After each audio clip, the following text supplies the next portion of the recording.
நம்ம ஐயனார் துணை சீரியல் செம பரபரப்பா போய்கிட்டு இருக்குங்க. ஒரு வழியா சேரனும், சந்தாவும் கல்யாணம் பண்றதுக்காக கோயிலுக்கு வந்துட்டாங்க. எல்லாரும் நல்ல நேரத்துக்காக வெயிட் பண்ணிட்டு இருக்காங்க. சந்தா அவங்க அப்பா, அம்மா இந்த கல்யாணத்துக்கு இல்லன்னு வருத்தப்பட்டாலும், அவங்க இருந்திருந்தா சேரன் கூட நமக்கு கல்யாணம் ஆகாதுன்னு நெனச்சு, அவங்க இல்லாதது நல்லதுதான்னு நெனச்சுக்கிறாங்க. நிலா தான் சந்தாவுக்கு பெண் தோழியா இருக்காங்க. நேரம் ஆக ஆக எல்லாரும் கல்யாணத்துக்கு வர ஆரம்பிச்சுட்டாங்க. வானதி வீட்லேருந்து எல்லாரும் குடும்பத்தோட வராங்க. சோழனும் நிலாவும் வானதி வீட்ல இருக்கவங்க எல்லாரையும் வரவேற்கிறாங்க. வானதி அத பார்த்து ரொம்ப சந்தோஷப்படுறாங்க. மேடையில பொண்ணு மாப்பிள்ளைய உட்கார சொல்லி ஐயர் சொல்றாரு. சோழன் சேரன அழைக்க போறாரு. நிலா சந்தாவை அழைச்சிட்டு வர போறாங்க.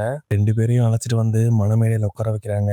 சந்தாவை மணமேடையில பார்த்தோன்னையும் வானதியோட அம்மா செம்ம ஷாக்காகிறாங்க. வானதியை கூப்பிட்டு, "வானதி, இந்த பொண்ணு தானே நீ ஃப்ரெண்டுன்னு சொல்லி நம்ம வீட்டில் கூப்பிட்டு வச்சிருந்த?" அப்படின்னு கேட்குறாங்க. வானதியோட அம்மா அப்படி கேட்டோன்னையும் வானதிக்கு என்ன சொல்றதுன்னே தெரியலங்க. திரு திருன்னு முழிக்க ஆரம்பிச்சிட்டாங்க. ஆமாமா, இந்த பொண்ணு தான். இப்போதைக்கு எதுவும் கேட்காத. நான் அப்புறம் சொல்றேன் அப்படின்னு சொல்லிட்டு வானதி மழுப்பிட்டு போயிடுறாங்க.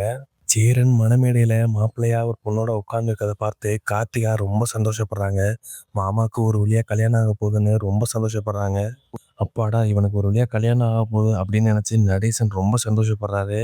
சேரனை இப்படி கல்யாண கோலத்துல வீட்டுல இருக்க அவங்க தம்பிங்க பார்த்து ரொம்ப சந்தோஷப்படுறாங்க. நிலாவும் செம ஹாப்பியா இருக்காங்க. இப்படி எல்லாரும் ஹாப்பியா இருக்கப்ப அனீஷ் மட்டும் ரொம்ப பதட்டமாவே இருக்காரு. எந்த தடங்களும் இல்லாம இந்த கல்யாணம் சீக்கிரம் முடிஞ்சிடணும் வேண்டிக்கிட்டே இருக்காரு. ஐயர் நல்ல நேரம் முடிய போது தாலியை எல்லாத்தையும் காட்டி ஆசீர்வாதம் வாங்கிட்டு வாங்கன்னு சொல்றாரு. சோழன் எல்லார்கிட்டையும் ஆசீர்வாதம் வாங்கிட்டு வந்து தாலியை ஐயர் கிட்ட கொடுக்குறாரு. ஐயர் சேரன் கிட்ட தாலியை கொடுத்து கட்டுங்கோ அப்படின்னு சொல்றாரு. சேரன் ரொம்ப சந்தோஷமா தாலியை வாங்கி சந்தாவுக்கு கட்ட போறாரு. அந்த நேரத்துல அங்க செம்ம ட்விஸ்டான ஒரு விஷயம் நடக்குது.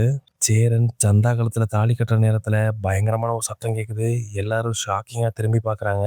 என்னன்னு திரும்பி பார்த்தா சந்தாவோட மாமா கார்ல வந்து கன்னோட இறங்குறாரு. எல்லாரும் அப்படியே உறைஞ்சு போய் நிக்கிறாங்க. சந்தாவோட மாமா ஆட்களோட வந்து அனீஷ் கிட்ட நேரா போய், "எனக்கு தெரியாம உன் தங்கச்சியை வேறவங்களுக்கு கல்யாணம் பண்ணி வைக்கிறான்னு பாத்தியா? விடமாட்டேன்" அப்படின்னு சொல்லிட்டு எல்லா பொருளையும் தட்டி விட்டுட்டு நேரா சந்தா பக்கம் போறாரு. சந்தா அப்படியே இடிஞ்சு போய் உட்கார்ந்துருக்காங்க. சந்தாவோட மாமா கன்னை சேரன் முன்னாடி பாட்டி சந்தாவை கையை பிடிச்சி தர தரன்னு இழுத்துட்டு போறாருங்க. இதுதாங்க நாளைக்கு நடக்க போறது. ஐயனார் துணை சீரியல் அப்டேட் உடனே தெரிஞ்சுக்கணும்னா மறக்காம சீரியல் எக்ஸ்பிரஸ் சேனலை சப்ஸ்கிரைப் பண்ணிக்கோங்க.